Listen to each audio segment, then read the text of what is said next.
Weird that you brought up the long ships because Swedish, they were Vikings. I don't think it's weird. I think that was why it was brought up. That is why I brought it up. I didn't know. It's weird that James randomly mentioning that we were the Winter Vikings. I'm glad you still get that Viking pride, Jay. I thought he just said that Viking pride.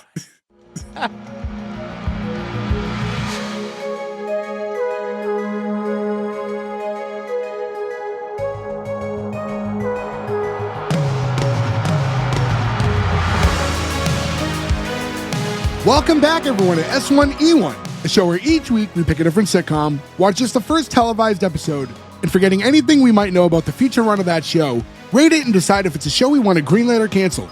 This week we're going to be talking about Welcome to Sweden. Welcome to Sweden went 20 episodes over 2 seasons on TV4. Here we're talking about episode 1, which is called Welcome, or Välkommen, originally airing March 21st, 2014. To get things started, I'm Jay Gags. With me, as always, the boys, Joe, Ferg, Nick, and Gordo. What's going on, guys? Heyo, Skibbity. Hey. I am a retarded sea captain? Yes, I knew it. All right. I was like, I wanted to put in the chat earlier, like, let's take bets if Joe's going to do it or not. I mean, that's like the funniest line that you could do out of like this fish out of water comedy, right? This is certainly a comedy, but definitely a different style, and we'll get into it. And this is first off, before I even get into anything, I wanted to say thank you to Damien. Damien emailed us about the show legitimately almost 2 years ago. So we were trying to get some fan pics together, and I was looking through like all our, because people have messaged us everywhere, and I advise you guys to email social medias wherever you find us. I was going through emails, and like it was like just got lost in like, you know, you owe us Google money and whatever other emails we have from like all the things that we have to pay for. We got a lot of those. Yeah, we get more bills than like fan email, but this one was there, and Damien had requested this like almost 2 years ago, and I replied, I'm like, I'm so sorry, I don't know why we never saw this email, and so we're doing this one, and this is the first Swedish television show that we've done. This one, although it did air originally in Sweden on TV4, did get an American run almost at the same time on NBC. Like the first episode aired on NBC in July, which is only like 4 months later. So it ran in both countries at the same time for its small run. Oh, I watched it. Did you? Oh, you did watch it. I didn't know the show existed. No, never even heard of it. We watched at least the first season. I don't think we watched the second season. Apparently a lot of people didn't, which was the problem. Yeah. But like it was one of those NBC shows like in a time when like it was post The Office, and like you were like hoping there'd be like another good NBC like Thursday night type of show that you could watch. So we watched the first one. This is fun because there's like different guests. Like you will talk about it, but like because of his job, it allows for like different guest spots. Ah, right. Every episode. Oh, okay. Like Gene Simmons is in it, and yeah, it's pretty good. I watched on Tubi. You can see like as the first episode's ending, the second preview comes up on the bottom, and I think Will Ferrell's in the next episode. So it's probably just a slew of that stuff. Yeah, and like I think Patrick Duffy is his dad at one point. I saw that. We all love Patrick Duffy. I think Ileana Douglas is his mom. He's super horny. Yes. I don't remember if she is, but Patrick Duffy. I think I know Ileana Patrick Douglas is like, I don't remember if Duffy. she is, but like maybe, I don't know. Show? But Patrick Duffy, I mean, he always is. I'd never heard of this show, and I actually thought you guys was setting me up. That was gonna be all Swedish language. This is Gordo watching The Ghost of Christmas Future. Yeah. Yes. Yeah, a little too close to home there. No, when I asked last night, I was like, what show are we doing? Like, Welcome to Sweden. I'm like, that's not a show. There was a point where something got brought up in the show later on. We'll get to it when we get to it. I'm like, I bet Gordo had to pause and go outside and have a cigarette and think about life for a minute. Like at the scene. Yes, there's some interesting parallels. Not quite as zany and off Did you the wall. also, mindlessly stare at hanging dong in a sauna in Poland? I have not. Not there in Poland. Not in Poland. No, not. I have not stared at dong in Poland. Is the because it's like a big Eastern European thing, right? It's like the baths and like the saunas, right? Like it's big in Russia, it's big in specifically Scandinavia. Sweden is very Russia's big big into on them. saunas. Russia's got a big one too, though. There's like a Russian bath like near where we grew up. Polish. I mean, yeah, they have like Polish saunas and stuff, like baths, I imagine, but I haven't run into them. Hey, didn't your family Not a used to big go to thing. those? Not a big thing. Not a big thing. I've mentioned this year, like in an older episode at some point, but yeah, my dad took me there. Like I was like 12, and it was like mortifying because like he used to go there. So then like, so I'm just there, a little chubby kid in my bathing suit because I'm not gonna walk around with like nude in front of all these adult men. You just walk in, it's just saunas and like steam rooms, and it's just all just old naked dudes, and it's just like it's the worst. The only nice part was like there's like, oh, you can go to this area too where there's just a TV and free bagels. I'm like, ooh, all right, I'll be over there. That's my place. I feel like if I'm in the shower in like a winter time, I feel like a hot shower on for too long. When I come out, I'm like, I'm gonna pass out. I don't know if I could handle a sauna for more I than love 5 saunas. minutes. When we used to we used to all go to a bunch of us used to go to the same gym, and I used to go to the sauna there and sit there until I was ready to die. We're going away next week, and the tiny cabin that we're renting has a sauna and a hot tub, and I am super excited. I'd be excited for that. You know, almost no hotels have hot tubs anymore You know why? I beg to because of differ. COVID. Well, not only that, they're cesspools for germs. Yeah. I mean, they're dirty as fuck too. But You're gonna get chlamydia. The last time I was in a hot tub, I remember very distinctly. It was on a White Pages tour, and we stayed in a hotel in Gettysburg in Pennsylvania. We're like in between places, and like we just didn't have a show that night. We had to like get a hotel or whatever. We're like, oh, we should go in the hot tub, but like you're on tour, you don't have a lot of clothes with you. And I was like, I don't have anything, so we went and bought like a 3-pack of like shorts at McDonald's, not McDonald's, at Walmart. McDonald's. McDonald's. Can I get shorts? A female bass player in my band bought them, and they were like women's underwear shorts. And there was like a black pair, a red pair, and a white pair, and the pair I got were the white pair, and it was just me alone, basically in see-through women's short shorts, and the only other person in the hot tub with me was like a UFC fighter looking guy, but he had the most earnest and real conversation with me for like a straight hour, and it was so uncomfortable because I was like, oh, this is like a see-through short scenario. Well, with all that in mind, to go over a few numbers. IMDb has this at a 6.6. Rotten Tomatoes, critics score 79%, audience score 81%. And this isn't easy to find show. Nick, you said you watched it on Tubi, right? Yeah. I think it's also on Plex. Like Fubi, there's like the 50 I of was gonna those. say if it's on Tubi, it's on all the free ones. But it's not on Peacock where it should be. Yeah.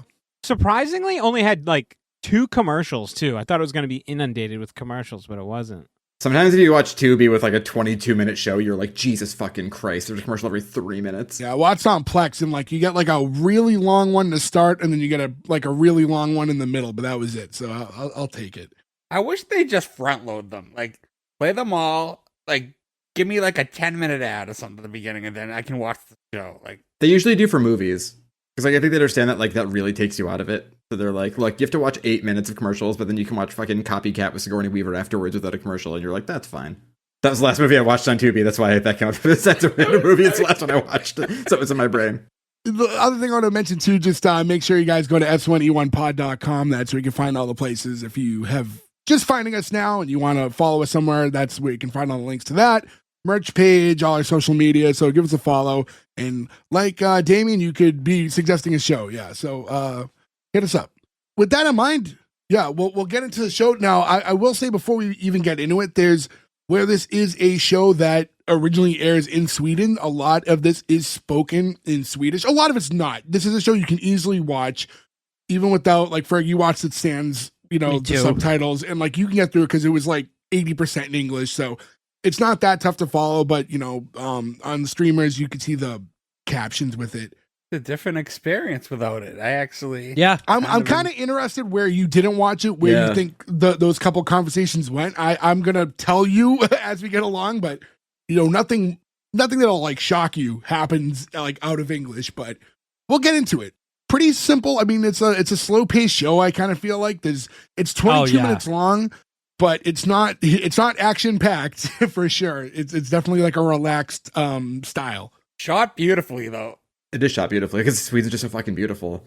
It'll probably come up when we talk about the theme song, but like I love a lot of Swedish music and Swedish culture. So like I tried learning Swedish for a while. Like my wife and I were like doing the app and everything. And then I talked to an older friend of mine who has been all over the world, and he was like, don't Like, other countries aren't like America. They all are smart and know more than one language. Everybody in Sweden also can speak perfect English. You're an idiot if you try to learn Swedish. Well, you like? I was like, "Oh, man, yo, Americans bark, are bark, so bark." fucking stupid. Americans are so dumb. I would love to. I know I just will never do it. I would love to learn another language because it's just beneficial. Maybe you should have done your homework in Spanish class. Yeah. If I was gonna put all that time and energy into learning a second language, though, I would probably want to use one that I feel like would be beneficial to me somewhere outside. You know what I mean? Like, if I learn Spanish, it's gonna help me like more than anything else. If I learned even Japanese or something, I feel like I'd have some use in it. But Swedish, I don't know if there'd be much meat on the bone. Can I ask what your some use in Japanese would be? Yeah, what is your some use? Watch Japanese wrestling. I would love to go to Japan. Like, if I go anywhere in the world, like, that's my number one place I'd love to visit is Japan. I will say this, though. I love Japanese wrestling from the 80s, and the Japanese commentary is so much better because it's always like, Lariata! Like, there's just screaming stuff, and you're like, ah! Like, I don't know. I don't want to, like, Did you have watch that Joe's ruined. quick pause in, like, how do I say this without injecting an accent into it? Like, I can't be racist for it. And then they went, oh, Lariato. like, Hogan-san! Do you know what fisa means in Swedish? Do I? Yeah. Nobody knows what Narvak means in Klingon. No, I do not. It means fart.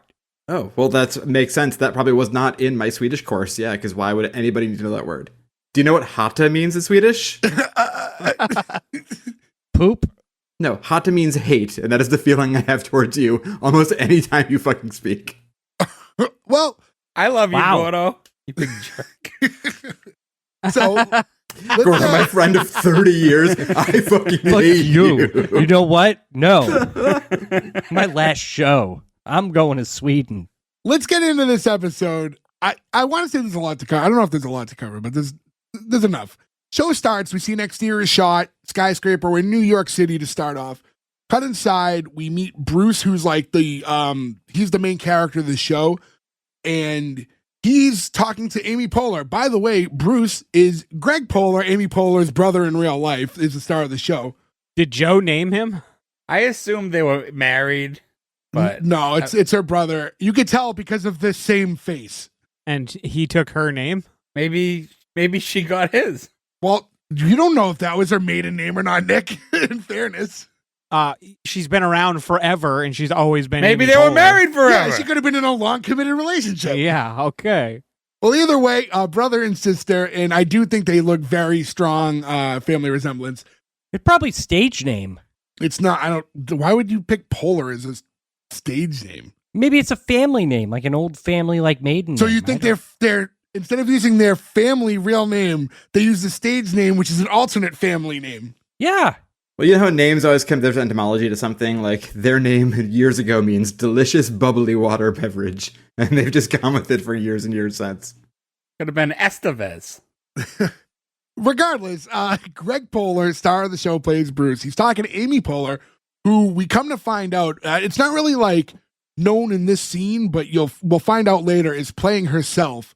Is she, though? Because Yeah, he says, Yes. I handle Amy Yeah. Poehler. It's a slightly It is. fictionalized version because it's her, but that's not her brother, so it's like 50-50.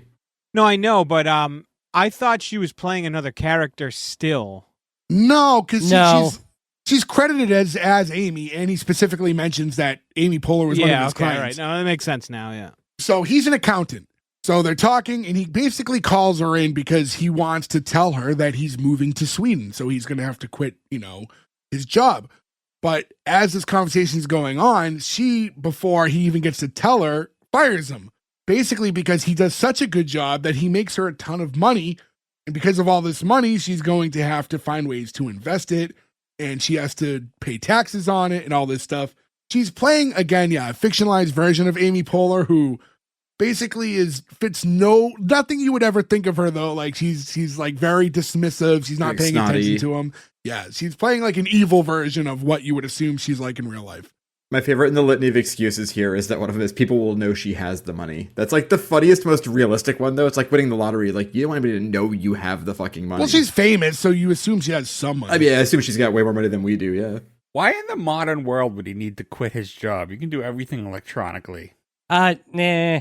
Not so much then, and international. So you can email your stuff. If you're that high level of an accountant, you can work in Sweden. I'm sure there's stuff, but also for the purposes of the plot of the show, we need to get him into the situation that he's going to land himself in. But either way, like, he's very successful in New York and he's giving it all up to go there, you know? And I like that when he's talking to her, he's so excited about it and she just doesn't like give a shit at all. Like, to her, this is just She doesn't look up from her phone. She just keeps texting. He's like, I don't know. I'm excited. Am I doing the right thing? And she will not even like glance at him the whole time. I mean, think of like if you're doing your taxes with an accountant, you're like cordial and you talk to them, but like, I don't know, you probably don't exchange that much glee more than like the regular conversation back and forth, right? She's being told by him like, hey, listen, like, I'm leaving. You need to pay attention because all of your stuff's in a lot of complicated systems. So you need to know like what goes on with your money. And she's like, I don't have to pay attention to that. And when he's trying to explain that she does, she's like, if I listened every time someone told me I had to do something, I wouldn't be where I am today. Like, you are really talented at not listening to people. She goes, thank you. That does feel like a brother to sister line though too, right? Like they wrote that as like a fun thing. Well, I think later on when she gets brought up, I feel like there's a lot of brotherly, like, brought her up. Like, the script is written specifically to mention her in that light later. We'll talk about it when we get to it, but that is true though, because like how many celebrities have you heard of who like they go broke because they have no idea what their finances are and someone's just robbing them blind, right? Like I can't even imagine. Like we're people with no money, so it doesn't fucking matter to us. But like if tomorrow you won like what was the Powerball this week, right? Like it's like isn't it like 7 billion or something? No, it's over a billion. No, it's just it's like 1 point something billion. Still, like just call it 1 billion. If tomorrow somebody gave you $1 billion, you can't just like put that in your like Bank of America savings account. You know what I mean? Like your life becomes exponentially crazy. I wouldn't tell anyone, but there'd be signs. Well, there are people who like help you walk through it because like, I mean, like they make you come claim it. You have to to do it right. You have to like file an LLC or a trust, not in your name, claim it through that. You have to wait like another 6 months. Like there are ways to like do it so that your name's not all over it, but most people don't do that because they're just like, money, gimme. Because we're poor people and we're like, gimme. You know what, though? I think someone did the math, I think today, the Powerball, like after everything, you'd still get like 700 million, which is still like nothing to scoff at. I think I'll be okay. I'll probably never see 1 million. Yeah, exactly. I'll never This see podcast one. would never see me again. That would be the sign, but like it was the last episode, but there was no sign off. It was just we should if one of us wins the lottery, we should agree, or wins the Powerball, we all give each other $1 million, and then we just play that crazy video that Ted Turner made to play at the end of the world for CNN. It's like in their vault. Yeah. It's You know just what's funny, actually? Me and Jay kind of did something like that. If you remember, Ferg too. In 2007, we had like a podcast before they were podcasts called the Fenway Feed, and it was just a daily like Red Sox update thing that we posted on MySpace. And then we went on a road trip and never came back and did it again. And they won the World Series that year and everything. Like we just stopped doing it for no good reason. That's why we don't miss episodes of the podcast. Because we stop doing something. We You never take go breaks. back. Yeah, you take a forever break. I mean, to be fair, we have not stopped for 3 years now? 4.5. Jesus Christ, it's been a long time. The thing is, like, I'm the opposite. I feel like if I want a ton of money, like, I could put more time into doing stuff for the podcast because I don't have to have a real job anymore. Well, I was going to say, this would be my job. Yeah, like, I could just do fun shit. I guess, yeah, we'd like pay an editor and we'd just show up once a week and do this, yeah. But anyway, so they're going over all this finance stuff. She doesn't give a shit. She gets up. He's, saying goodbye. She's like, yeah, have fun in Norway or whatever. Just kind of like takes off. Norwegians and Swedes also historically do not like each other and do not like being called that. So that's a thing. I think that's like an inside joke, I think, from the Swedish side of it. Yeah. How about that Swedish chef? Swedish and Danes, Norwegians and Swedes, like anybody in Scandinavia, don't like being compared to other Scandinavian countries. Interesting. Yeah, I mean, yeah. I mean, imagine if someone from Canada got told they were just like the U.S., they'd be like, "How fucking dare you?" Well, I think it's an identity thing, right? You take pride in your country, and if you're like constantly being misclassified as being from somewhere else just because it's nearby, I can see how like that creates like a maybe not like a like warlike rivalry, but like in like ill feelings. I think Australia, New Zealand is a very similar one too. I think it's like places who border each other really tight, Like all right, so imagine any other New England state, you get mislabeled. Or like when someone from Connecticut is like, I'm from New England, and you're like, no, you're not. You're from fucking Connecticut. That's not a thing. Yeah. Yeah, pretty much. Yeah. We're not from Connecticut. Fucking Boston, if someone's like, I'm from the South Shore, you're like, get the fuck away from me. You're from the wrong half of this state. Well, what a great pivot into the intro, which happens right from here. We get to the intro song, which is We're Not Living in America by The Sounds. Joe, you kind of alluded to them earlier. Yeah, I had this album. This was their biggest song by a mile, right? Yeah, oh yeah. This was like, I think this feels like this is maybe like a Monday Night Raw song or something at one point too. I feel like this got used for a wrestling. I don't think so. Because a couple years later, Walk Idiot Walk by the Hives got used too. So like they were using this sort of world of stuff. It might have been like one of those, like, during each pay-per-view when they're like, and this song is... Yeah, that may have been what it is, yeah. And you would also know, like, the singer from The Sounds was also in that Snakes on a Plane song. Ooh. We mentioned wrestling and Fergus like, no, he takes it a plane. He's like, ooh. That's a great song. It is a good song. So she's the girl on that one. Oh, I'm ready for it. Come That's on, her. get it. Yeah. So what I like about this intro actually is it like visually I thought it was nice. So what they're doing is you're seeing like your typical, they're playing that song, you're seeing clips of all the actors. And while they're doing it, you're seeing like yellow bars like crossing one another over the screen, making the Swedish flag. And then it would like fall as a postcard with the images of the cast on it, which I thought like just with like graphically was done really well. I really liked this intro. Yeah, I thought it was very stylistically well done. It almost reminded me of like if you're watching Eurovision and they were like, and here's the Sweden song. Like, it feels like the intro they might do for that. We bring up Eurovision a few different times. I fucking hate Eurovision, but it comes up all the time. I've been forced to watch Eurovision so many times, and speaking of Sweden, right? ABBA, obviously, one of Sweden's greatest exports of all time. I thought it was their meatballs, but okay. And their fish. Well, I can't comment on that. The little red ones. Oh, wait, those are delicious. Oh my God. So there's a Scandinavian candy store that opened up in our, like a couple towns over from here.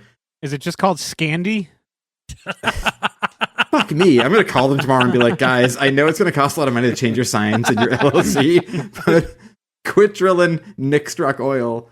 But they've got like Swedish fish there that are... They just call them fish there. They're just called fish. They just call them fish. Just as fish But they in the box. actually have sugar on them. So they're almost Ooh. like they're more like Sour Patch Kids. Oh, And nice. They're Yeah. so fucking good. And the one, you get like the last two at the bottom. It's almost like crushed red, right? Where like you've got a thing of crushed red and you get to the very bottom and you put it on the pizza and you're like, oh my God, all the like tiny bits are on there and it's way too hot. The ones at the very bottom of this like actual Scandinavian Swedish fish are so sour. They're so fucking good. I'm going to get some next time. I'm going to go to that place, I think maybe this weekend. I'll get a bag for everybody. Thank you. From this intro, we get to the next scene. And it's Bruce going through like customs. He's just flown to Sweden, starting his new life. He's going through customs. They're going through his bag. I thought this scene, by the way, was like a really smart way to give us a ton of exposition because his intro into the country and all the stuff that he has to answer to them, he can basically lay out the whole situation for us in a way that's like natural conversation. Yeah, I thought it was smart. Hit a little too close to home, but okay. I think they do that, but then they also do it again with the dinner scene later. Yeah. I don't. So it's like A little bit, yeah. I mean, there is some repetitive, but like I feel like this lays out the story, and then like that scene kind of just positions it different. Like it just puts it more in perspective for him. I do like doing it more than once too, because one, you have like the perspective of him coming from like a very long flight and being super jet lagged and having to like deal with everything. But also they come into like midsummer, right, where it's going to be light the whole time, so he can't even try to get rest. So like him being in like an endless time loop of like repetitiveness, I think kind of works with when they said it.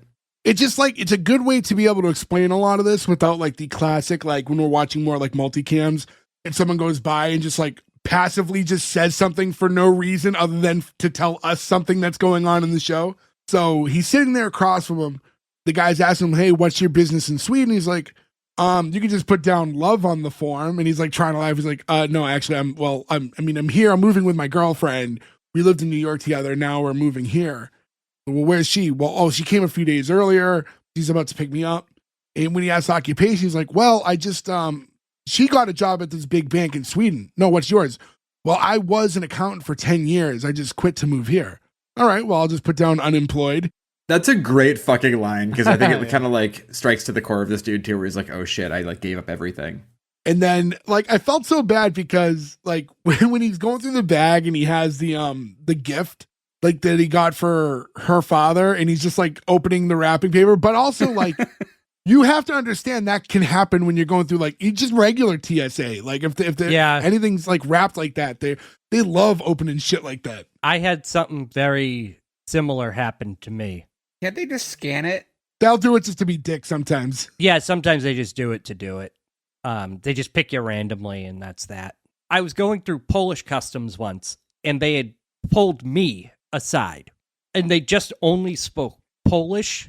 Is Polish customs where you ask them where they're from?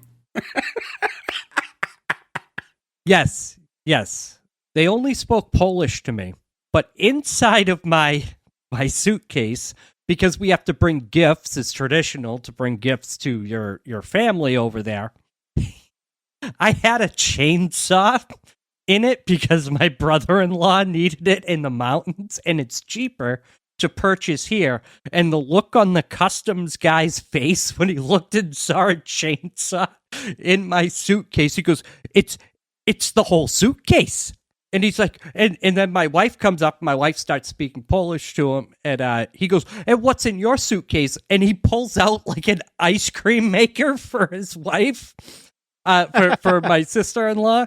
And the guy's like, you can't have anything over $100 coming into the country. We're like, no, this is like 65, and we got this one like 70. And he goes, wow, America really is cheap. And I was like, yep. And then, but they had to scan every single piece of equipment, every single like thing in my bag, because I had, the guy pulls out a chainsaw.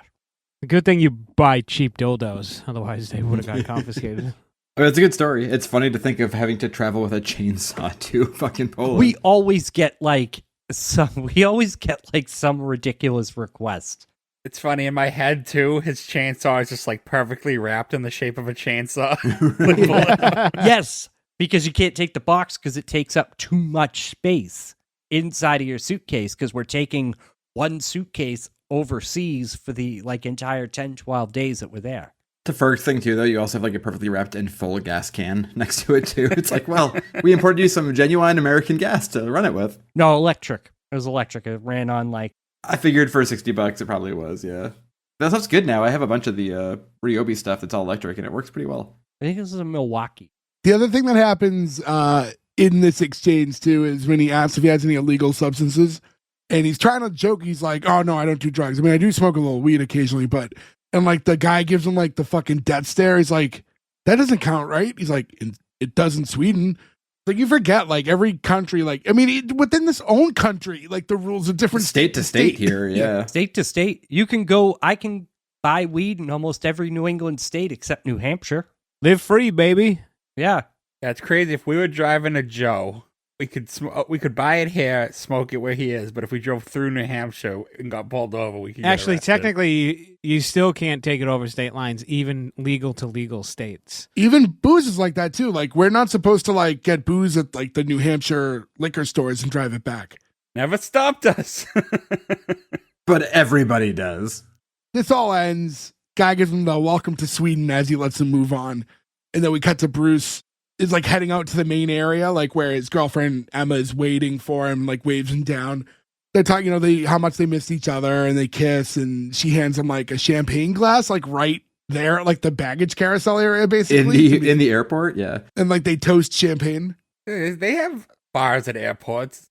I was asking, yeah, I was gonna say, but Jay, you work in an airport, like so you're at the Chili's at the airport or whatever. Like you still can't like walk out of the Chili's with a glass of beer though, right? Yeah. I mean, you can drink in the airport at a bar or restaurant, but I've never seen anything like people toasting like near the baggage carousel at arrivals, like ever. And I've been there for almost 14 years now. It is a different country with Sure. different rules on drinking. And it does seem like drinking seems to be a big part of this family's life. A lot of shots.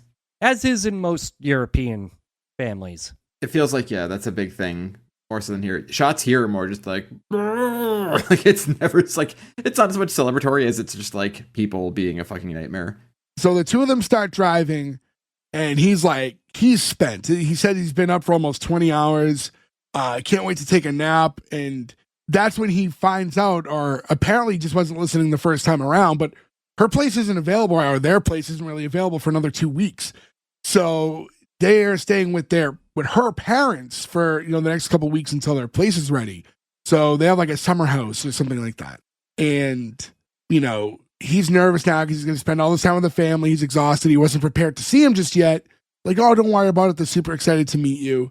They have like a quick moment, like where they start kissing, and he's like, hey, should we tell the guy to pull over to the hotel real quick? And, for 5 minutes. It's like, can you last 5 minutes? He's like, no, but I can maybe go 3.5. At least he's honest. Yeah, honesty is the best policy. I do question, if the place wasn't going to be ready, why did they have to fly out then? Not fly out in 2 weeks.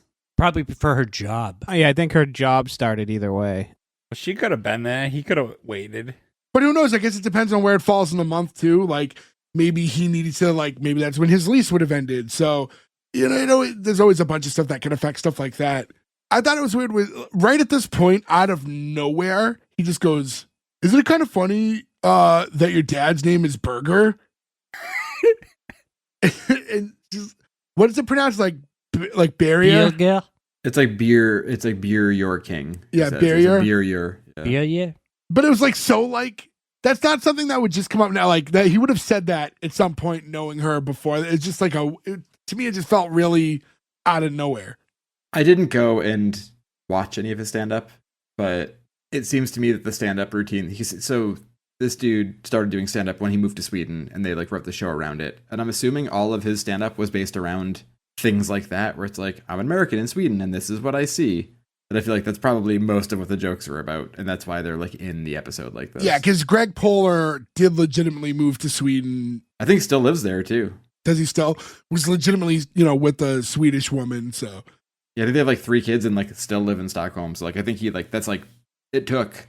But I imagine that stand-up act wouldn't work maybe if you came to do it in New York or whatever, So he apologized, sorry, I shouldn't be making fun of your dad. She's like, that's fine. It's my mom you have to worry about. He's like, wait, what? She's like, yeah. She's like, I love my parents, but they're so Swedish, which I assume just means very traditional. I mean, But Swedish traditional, right? It's traditional to her. European and straightforward. Yeah. Right from there is when it cuts to them arriving at the property, and the father's greeting them as they're unloading the car. And this is the first time we're getting Swedish being mixed in with the English here, visually watching the show. So he walks up and he introduces himself, but in Swedish, says, hey, it's nice to meet you. I'm Barrier. And he goes, oh, it's an honor to meet you, sir. This is for you. Gives him the gift that's already half opened.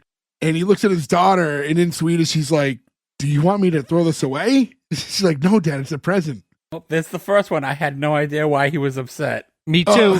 Yeah, again, to note, so I think just Ferg and Gorda watched the Swedish presentation of this that had no Swedish subtitles, no subtitles for any of the Swedish characters, yeah.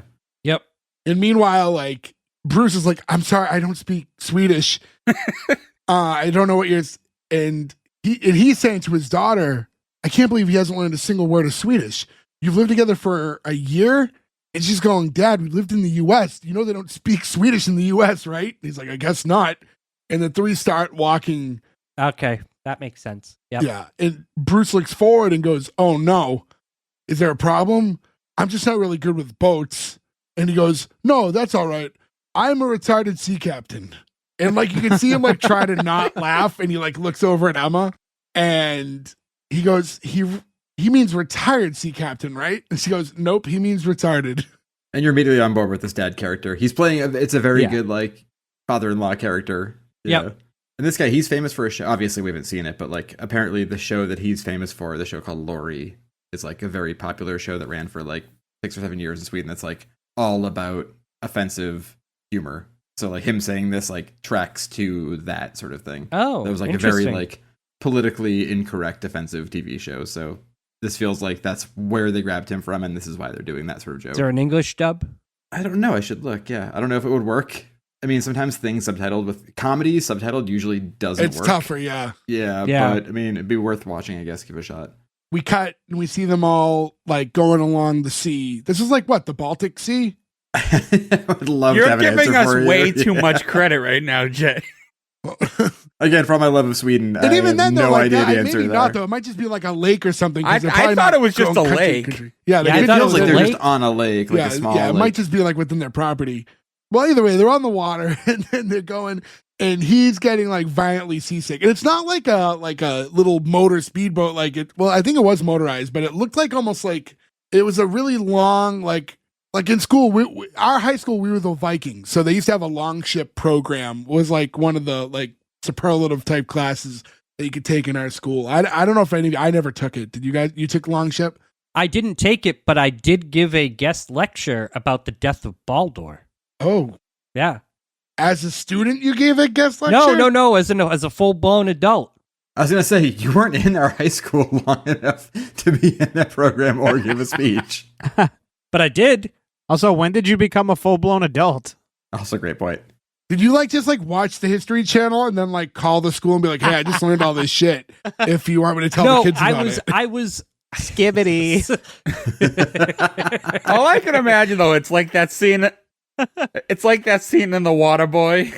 Do you remember the Viking metal band that I was in? Yes, I unfortunately very well remember the Yeah. one live performance your Viking metal band played. Yes, I do. You headlined after the guy reading the poem off of the vitamin water bottle. I recall very vividly. The sword-wielding legion of the Norwegian cloud. That would be Yes. the one.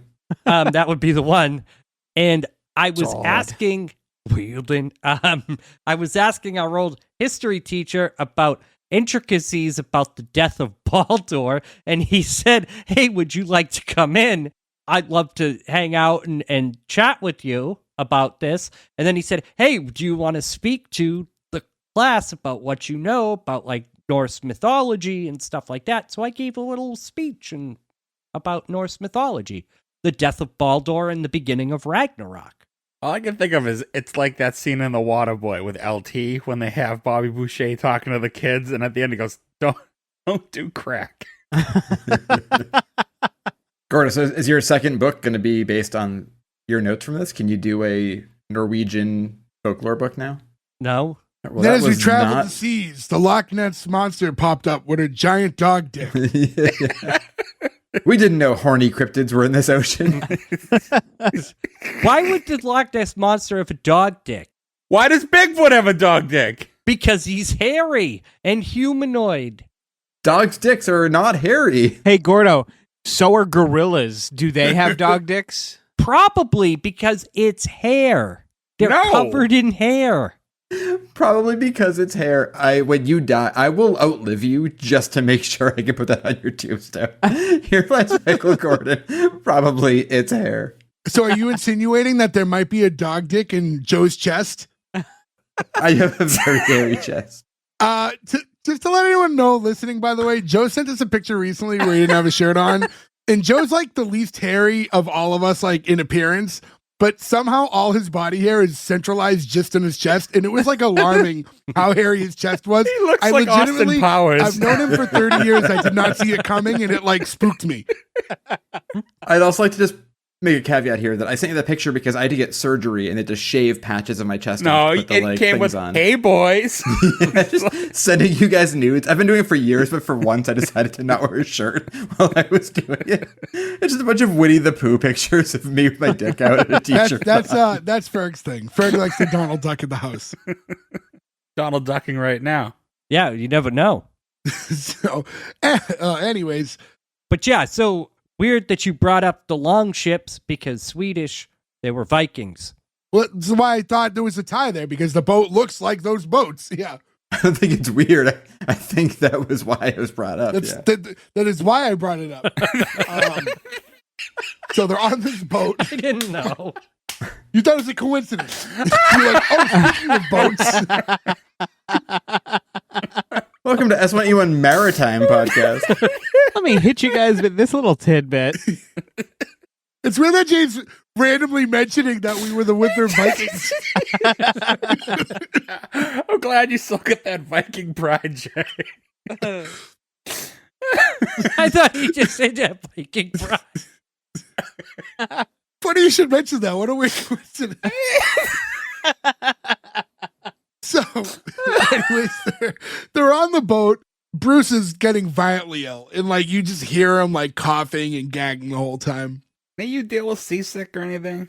I've never dealt with it. I mean, I've never been on like an extensive cruise or anything, but like anytime I've gone on small ones, I've never had issues on boats. I went deep sea fishing once in Florida, and it was after some weather had rolled through, and the night before, and we had the boat the next morning, and we went out there, and man, I got so seasick, and so did literally everybody else on the boat. My big boat, my dad was there, got super seasick. My uncle was there, got super seasick. They're at opposite ends of the boat. One's at the bow, one's at the other one. Stern. There you go. Thank you. My dad threw up over the boat, but it was just like shitty weather, windy, and it like carried the puke from the front to the back of the boat and sprayed all over my uncle, who then puked. Funny enough, like, God, there was probably 8 or 9 of us on the boat, and there was a bunch of other people. Like 6 of us got sick, and it's just such an awful experience. It's like being like, you know, when you're just like too drunk, spin sick. Yeah. And like, but puking doesn't help it because you're still listing and everything. And it's an awful experience. We ended up all just like the first mate or whatever was like, here's Dramamine, take 2. You're gonna fall asleep, but you're not gonna be sick anymore. And that's what it turned into. It just turned into a bunch of people just like in the galley, fucking passed out in the booth seating. But it's miserable. It's awful. I think it's funny that's the second puke train you've been involved in. Yeah, I know. Yeah, God, it's apparently it's genetic. Hopefully that's the second and last one, right? That'd be a sick band name, Genetic Puke Train. That is a good one. Yeah. All right, wait, there's 5 of us here. That's a band. Let's do it. So, so they finally get off the boat, and we see Emma's mom like at the house, and he's going, "Wait, you can drive here?" And he's like, "Yes, of course. I just wanted to show you the beautiful way here." In fairness, it's not like her dad knew that he gets seasick, so No. And like I would want that too, right? And like I've been seasick before too, but like I would take that. I'd be like, let's go on the boat. Let's see the beautiful. Yeah. Yeah. You just flew all the way over from New York. You have to. So her mom walks over and says, "Oh, it's so nice to finally meet you. Let me get a good look at you." And you could tell like right off the bat that she's like, not like, he's not what she expected. And the 2 girls like walk off, and you hear them whispering, and they're talking in Swedish. And she says to her right off the bat, like, "He's nothing like I expected." That leaves Bruce with the father. And it was I thought this exchange was kind of weird too. He's like, "Can I help you with some of the stuff?" And he goes, "Yes, yes." And then in Swedish, he goes, "I mean, no." And then walks off. And it was like, what was that? It was That was weird. It's just funny. He's carrying all the suitcases, and he's just got this little paper bag. He just looks like an asshole to everyone else. And this actress too, she's been in a million things that we've all seen. Like she was in Mystery Men. The mother? Yeah. She was in Hunters, which was like the Al Pacino killing Nazi shows, where plays Ava Braun, which is amazing. But she's also in that that we're just coming off of the 9/11 episode. She's in that crazy like Remember Me movie with Robert Pattinson and Oh yeah, Pierce Brosnan, where the very last moment of the movie is him writing September 11th, 2001 on a blackboard, and then a plane coming straight to Robert Pattinson's face inside the Twin Towers. Like the fucking craziest end scene of a movie ever. Does she just look great, or is she significantly younger than the dad? I was gonna say she looks maybe 10 years older than her daughter on the show. She's like 60 here. She's just a mega babe. Yeah, it's insane. She looks like Elizabeth Olsen. Yeah, I can see that for sure. Yeah. Also, Swedish people, all very beautiful, right? Like tall and beautiful, don't age poorly. Famously attractive. Yeah, and this woman is a super babe, and she's 60. And usually I'm glad you guys said that, because usually it's my lane to be like, I don't want to get in this fight, but like, yeah. Well, she doesn't great. look like Blanche. Yeah. Yeah, you Also, like 60-year-olds who look 70. I just like all 60-year-olds, but also Blanche was in her 50s, the Golden Girls, to make it even crazier how beautiful this woman is. So now we see the 4 of them all kind of walking along like the side of the property. Like this door opens up, and just like out pops Emma's brother, Gustav. He's like, "Bruce?" "Yes." He's like, "Welcome." And he just gives him like the tightest, biggest like bear hug. He's like, "I am Emma's brother, Gustav." Like while he's hugging him, while they're locked up, like Emma and her parents keep walking. And the mother, this is in Swedish, she's saying, he's shorter than I expected him to be, isn't he? Like, I don't know how tall you expected him to be. He's average height. She goes, average? No way. Maybe if you include children and Asian people. I thought this is so funny for some reason. But also, Swedish people, very tall. That's the thing, too. Like, Swedish people are like, that's like, they're known for being like tall. It's the Viking thing, like tall, blonde haired, that's. So, yeah, I mean, I don't know Greg Polar's like actual height, but I feel like he's probably around like he's probably like average U.S. height is probably like what 5'8". I'm 5'9". I'm guessing he's probably hanging right around where I'm at. Greg Polar is 5'11". He's almost 6 feet. So he's 4 inches shorter than me. So yeah, and they're like, wow, this midget. So she's good. They're going on about that. It cuts back to Bruce and Gustav. He's like, follow me. He's like, I think I should go into the house. And like Gustav like pulls him in to like whatever door he was, hiding in before. Like a shed. He pops out of a shed out of nowhere. And then there's like the quick cut back to like the mom who's just still talking shit. Like, I can't help comparing all men with your dad. He's so tall. You have to admit, like a tall, handsome man is irresistible. So she's really hung up on this 5'11" man. Jeez. I think she's. I don't think she cares that he's short. She cares about the potential children being affected by it. For sure. This is like a grandchildren scenario. Yeah, they want like a weak, small American grandchild. Correct. And then we cut back inside the shed where we've just seen Bruce get dragged into, and Gustav's like, "This is how we do it in Sweden," and he pulls out a couple shots. Now, Gustav, just to explain too, he's very like, he has like a very like grunty voice. He's not like overpoweringly big or anything. He's like a chubby guy, and he comes off as like sloshed at all times. Like that's how I perceive it. He's like inarticulate because of drinking, but maybe not just because of drinking. Possibly, yeah. He's like, I just got off the plane, so it's probably not a good idea. And he goes, Skull. We know is like, I only know because of like the Minnesota Vikings would always chant Skull. But it's their cheers. And Bruce is like, all right, fuck it. And he takes the shot and he's like, no. What the fuck, Bruce? He's like, you have to look at a guy, then you toast with him, look him in the eye again, and then you drink. I really love this gag to get him to have another shot. That's a fun way to do it. So he pours him the second shot and he's like looking at him in the eye to like be like, this is how we start. But he's like looking like fucking straight into his soul. And Bruce is like, are you mad at me for some reason? Or he's like, Skull, motherfucker. And this time he does it right. He's like, you're learning. He's like, I love you. And he gives him a big hug again. He's like the equivalent, like he's an American redneck, but in Sweden. Yes. A villager is what they call it in Europe. Okay. And I thought he was going to be the wacky family member until this scene. When when Bruce leaves and he's starting to walk towards the house, and we meet Emma's uncle, and he like pulls up in a red Mustang, and he's like, Bruce, yippee-ki-yay, motherfucker. And he's like, like Bruce Willis, Die Hard, 1988, director. And like he's like quizzing him. Apparently, we find out later, like this guy works at a video store, so most of his American culture is taken in by the amount of like American movies he's watched. I have a similar situation that has happened to me overseas. Do you have like an uncle-in-law who has a denim jacket with the American flag on it? Yes, actually. So does he now own a chainsaw? No, my stepfather-in-law, I guess he married my mother-in-law.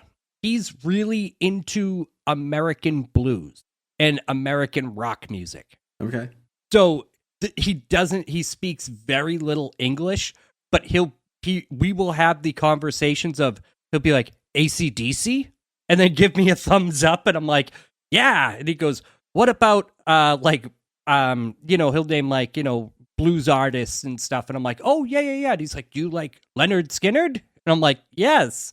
And like, so we've had this exchange, and I remember he brought me to a Polish rockabilly concert at the American Bar in Warsaw. And I use this in quotation marks for those who can't see me in audio land. It is all Confederate flags draped everywhere. And USA, USA. It is like, picture like Roadhouse. Like, you know what I mean? Picture like Johnny Cash hanging up on the wall and like James Dean and stuff. And they're like, this is America. And it's all like Confederate flags. And I'm like, but this isn't the American flag. I feel like it's like what it's Saving Private Ryan, where they have the one German guy who doesn't want to get killed, and he's like, Betty Boop, what a dish. And they're like, you can go, you're fine. Yeah. A good equivalent would be like, picture Southern rock, like Leonard Skinner, 38 Special. Marshall Tucker Band, all that stuff, yeah. Create a bar around that theme. I mean, we have a lot of those around here, and I feel like if I go to them, I'll get stabbed to death, which is a sad thing, because I do like a lot of that music. No. It was quite a lovely place. Quite a lovely place, but So lovely. Ooh, how quaint. I will say though, as an international handshake, if someone from any other country looked at me and said AC/DC, thumbs up. You know what this character reminds me of? Do you guys remember the scene in Euro Trip where like they meet the guy? He's like, "You American? I love Americans. Yeah. Miami Yeah. Vice, best new show on TV." But yeah, so he's not as outlandish, obviously. But yeah, I've had this like exact exchange with people over rock music and American rock and blues. Very nice guy. His music's the universal language. It is. It is. We sit there and we just watch concerts and give each other thumbs up. So I think the uncle like really likes him, like just based on the fact that he's American, like alone, he has so many points because he just loves American culture. Like when Bruce, like, have you ever been? He's like, oh yeah. No, but but I've watched a lot of movies, and he's like, we should hang out sometimes. Like, yeah, for sure. He's like, no, like just the two of us. Like, yeah. I have to get inside. But this has been nice. I feel like Greg's not like nice enough to her family. He should be kissing ass because he wants to win them over, but he's Right, like, he should be way nicer. I think you just got to remember the situation that's going on at this point is He's jet lagged. he's sick. Yeah. And getting shots all the time. yeah, you get over that, and you be nicer to the brother, and you be nicer to the uncle because you want to win course. them over to win over He's the rest trying, of the family. he's doing the shots, he's doing the things, but like your body is telling you, stop. Like there's like, I'm just saying he seemed noticeably annoyed. When we go to Poland, that's exactly how I am. I want to be nice. I want to be cordial. I'll stay up until my eyes start fluttering. They're like, go take a nap. And I'm like, oh, thanks. But yeah, you have to be nice. I like when he tries to shake his hand to like say goodbye. The uncle tries to make it like they have a special handshake, and he's like trying to make it more than it is. That's like two of the best thing ever for me is that he's like, his American movie when he leaves is like Donnie Brasco. Yeah. All Oh, movies. you know. Such a great fucking movie to pull. What didn't he say? Like, forget about it? Well, he brings up Taxi Driver. He brings up that. He brings up a ton of American movies. Yeah. Well, I thought the thing too is like after this scene, he doesn't go away. He's still with them. Yeah, he doesn't. It's all like, hey, I'll see you later, and we don't see him again. He's in the very next scene with them. They're all like in the back of the house. Well, he's the dad's brother, right? So he's like close family. Yeah, don't forget he drove up. He didn't just drive up to meet him in the driveway and leave. He was coming to visit. They make the scene almost look like, hey, I have to get in. It was nice meeting you, but like they're heading in together. And that's what I mean. He's rude. He's trying to get away from this guy when he should I be don't trying think to he befriend him. knows who he is yet. No, he introduced himself. He introduced himself, yeah. But I do like too, he also comes up in a red convertible doing like the most like American car you could, right? Like an American sports car convertible. We have a very successful video store. I know, right? Yeah. Now we see the whole family in the back, and like I said, now we have the parents, uncles there, brothers there, and they're all hanging out and they're all like having drinks. Again, Bruce is exhausted, and he's I think he's trying to keep up with everybody. They want to celebrate that they're here, but he's just dead. Looks like the girls are drinking some sort of a lemonade drink. I couldn't quite clock what it was. Look like a limoncello. What's the preferred alcohol in Sweden? Yeah, I'm not sure what it is. I'd have to look that up. Mead? I mean, I've had Swedish, Mead. like Svedka is Swedish vodka, so it might be like a vodka thing. Because that's like the big Swedish vodka, which is fairly smooth. I don't like vodka, but it was fairly smooth. Big thing with them is they drink lagers and vodka, mulled wine. So it's probably vodka because it's clear. This is the quickest of Google searches. So I mean, It did not look like mulled wine at that point, so I'm assuming. it it's looks a like there's vodka been a shot. rise in popularity in gin there. It could be gin. I mean, it appeared that every time they drank, it was a clear liquor. Didn't seem like they would. Well, it's funny. There's only so many countries where I think there's like definitive things that like we associate, right? You hear Mexico, you think tequila. You hear Russia, you think vodka. But like, not every country necessarily. Like, what do people think when they think of America? Like, we drink bourbon, beer. I think they think of like Budweiser, to be honest with you. Nah, I think of Tennessee whiskey. Or Jack Daniels. Be Tennessee whiskey. I mean, I think that's right. Whiskey or bourbon, depending if it's Tennessee or Kentucky. I mean, that's all that really means. Yeah, Jack Daniels isn't technically bourbon, but when last time we were in Canada, and I was like, "Do you have any bourbon?" And they were like looking, they were like, "We have Jack Daniels," and I was like, "Good enough." But then they poured it into the glass, and it was so full of flies. Where I was like, Ugh. "Perhaps you open a new bottle of Jack Daniels," and they were like, "We're sorry about that," because like nobody drinks it there. I guess I don't know, but it was like a full like like you order like a 3-ounce like on the rock sort of glass, and it was just like it looked like there was pepper in it. There were so many flies. It's like I don't know if we should be eating anything at this restaurant. I don't want to jump ahead, but is this the scene when they're talking about how they met their first date? Yes. Okay, so can I guess it before you? Sure. I think this is very. I would say out of any scene, this would be the easiest to guess based on how the scene was set up. Yeah. So I assume that the story she's telling the exact opposite. Me too. Like how he screwed up, he got the painting wrong, this, that, everything. So yeah, so what we're seeing is we see Bruce is with Gustav and the uncle, and Emma's with their two parents, and they're all kind of like in like the backyard area, but they're separated, and they're both having the conversation of how they met. She's saying, "We met at a super romantic restaurant in New York on a rooftop terrace with a stunning view of Manhattan." And it cuts to him and he's like, "We met at a super gross dive bar." And she's like giving all these descriptives, like when she's talking, saying like, "I saw him standing there on the other side of the terrace." When she said that, by the way, her mom goes, "Was he standing on a chair?" And she's like, "No, Mom, he was not." And then he goes, "Yeah, I didn't have my contact lenses on, so I couldn't see anything." And it cuts to her, goes, "Our eyes met. He gave me a look. You know that look." And then it cuts to him going, and I was like, and he's doing like a squinty face. It goes on and on. And it's basically, it's, like Frank said, two polar opposite sides of the story. This is definitely a scene that without even knowing with the subtitles what's being said, you know how they're going back and forth here. Yeah, basically she says, "I love art and Jackson Pollock," and that's the one artist he knows. So he bullshits, but he blacks out completely, and it somehow works. It's like the whole. She's saying it's the nights you'll never forget, and he's like, "I don't remember anything after this specific spot here." And so, to me though, that's a crazy thing to be telling her family, like that you just met. Like I'd be like, I'm gonna like give a bit of a abridged live version of this before I tell them the whole truth, because I don't know these people would be like, "Yeah, your daughter and I were blackout drunk. I lied to her about Jackson Pollock and then I took her home and fucked her," is like not the way you explain your meet cute baby to her family.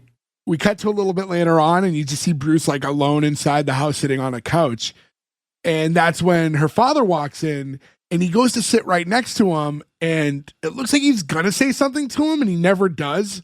This scene's so good. The two sit there awkwardly for over 30 seconds without saying it's a word. long fucking pause. Like they let it breathe for a long time of just awkward, neither of them knowing what to say.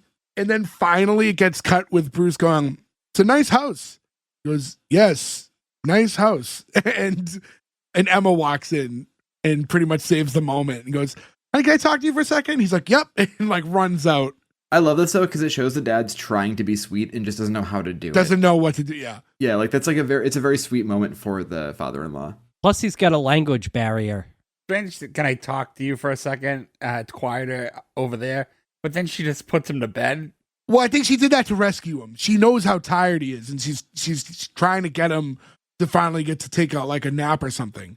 So she pulls him into that room, which looks like a children's room. There's like bunk beds and everything. Basically, yeah, it pulls him in like, "Why don't you just get some rest?" And it's like in an hour or so, just like lay down. And she takes off, and moments after she leaves, you see Gustav walking in. He's like, "What the fuck, Bruce? This isn't a slumber party." He's like, "Can I help you?" He's like, "Yeah, this is my room." "Oh, like your old room when you were a boy?" He's like, "No, like this is my crib. This is my crib, yo." Also, Gustav, I think, has blood on his shirt in this scene. He has like a big red stain down the front, which is like a little scary. Yeah, I feel like I'm not doing the Gustav character justice in like how he carries himself and speaks. Because there's this like there's almost like an unintentional intimidation that comes with him because he has like this kind of like brooding presence. Yeah. But yeah, Bruce asks him, so do you live with your parents? He's like, yeah, it's cheap. It's free, actually. And you get like this like cut forward in time where it's a close up of Bruce still laying in bed, like with his head on the pillow and his eyes open as Gustav's just like talking and basically ruins the 1 hour that he had to finally nap before dinner time. It's funny that you get the vibe of him intimidating him. I thought he was kind of sweet trying to befriend I don't think him. he is intimidating him. I mean, like his demeanor feels it. Yeah, he has like a big presence where I feel like it could be threatening. I almost got a vibe like Alan from The Hangover, Zach Galifianakis, when I see him. But Gustav, no, because Alan's so innocent. Not that he isn't. Gustav looks like someone that, like, if there was a scene where Bruce got in trouble, that like Gustav would like get into a big fight to save him. You know what I mean? Like he looks like he could handle himself. You know? Yeah. Alan would do the same. Wolfpack for life. I think too, he's at that point of like a day where like think of like the 4th of July parties you used to throw, Jay, right? Where like everyone starts drinking by noon and everyone's like maintaining by like 9 p.m. and having long conversations. But like if you were to roll camera on that and watch it, you'd be like, nobody said anything that made any sense coherently. Somebody was weirdly threatening, but it didn't make sense. Like, I think it's just like that, like, he's been drinking vodka all fucking day, and the sun doesn't go down for 2 weeks or whatever at this point, where, like, your brain must get fucking scrambled from that. He's going over, like, everything that he was doing for, like, all these jobs he used to have. He's like, and I was thinking about becoming a shepherd, but there's no sheep here, so now I'm just thinking about becoming an entrepreneur. I'm glad you left that, Ferg, because that fucking killed me. It's like, that's the funniest, like, depressing, like, I was gonna do this thing, but this doesn't exist here. I was like, okay, sure, move it on. No, why not? That's when you become the first. Yeah, first shepherd, get some sheep. So he's like, an entrepreneur in what? He's like, I don't know, just an entrepreneur.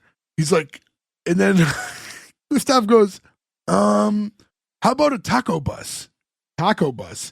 Yeah, just going around in a bus eating tacos. He's like, you mean a bus that sells tacos? That's even better. That's brilliant. This is my favorite line. Just going around in a bus selling tacos. He thought he was just going to drive around and eat tacos, which I love the idea of. But that's a dream, right? That's not an entrepreneur, though. Taco bus is awesome, yeah. We were talking earlier about, like, there would be signs if we all won the Powerball, but, like, where were they all? Like, they were all separately driving, eating tacos in a bus. I don't know why, but that's what they're doing with their lottery winnings. Years ago, like, when the food truck, like, fad was, like, really at its height, thinking it'd be cool to have a taco truck where you just made all types of different tacos that were, like, not typical tacos, like, ones that were all inspired by different countries and would have oddball items in it. So, like your Italian taco might have, like, cutlets or spaghetti in it. You know, like weird shit. Like, I always thought that would have been, like, a fun thing to do. Up and take my money. I'll have one spaghetti taco, please. Yeah, that sounds amazing. I want a chicken parm taco. As long as it's not a fucking eggplant parm, you psycho. You guys never made, like, I remember, like, leftover spaghetti with just one piece of buttered white bread. I've seen pictures of people who make spaghetti sandwiches, and I didn't think it was real. I thought it was just a meme. Dude, it's so fucking good. Like, and, like, it's good cold. Like, I would argue it might be better cold, honestly. I do like cold pasta on its own, yeah. I made a mac and cheese the other night, and then for lunch today, I just had, like, 2 big scoops of cold mac and cheese and was, like, weirdly totally happy with that. Yeah, depending on the mac and cheese, that can be, like, a Kraft mac and cheese, no. No, it was a homemade that mac and cheese. Yeah.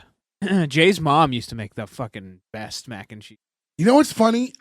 I love my mom. There's no disrespect to my mom, and I do enjoy the mac and cheese that she makes. I felt like other people all enjoyed it more than me because, like, that's how she always made it. She always did, like, the Velveeta, like, it's a very creamy mac and cheese.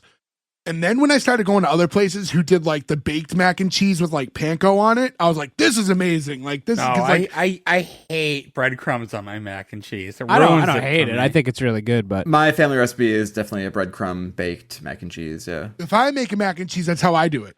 For me, though, that's like if you were to say, like, you know, ice cream, you know, without sprinkles on it, right? It's gonna be good. Like, it's just one's a little bit more of a treat. The one thing, Jay, I always think of for your mom is the way she made pork cutlets that were breadcrumbs. Oh, yeah. Because I had never had that ever. Like, that was just not a thing my parents ever shake made. and bake? No, she'll, like, just bread cutlets, like just bread cutlets, breadcrumb and egg. and then bake them. So it's like It's like a chicken parm without the parm, but But that's pork. just what shake and bake is. No, shake and bake has a very different flavor to it. It's a Yeah, very shake and bake distinct specific. flavor. This is just like Italian It's breadcrumbs. similar for sure, but yeah, the flavor's a little different that way. Either way, it sounds delicious.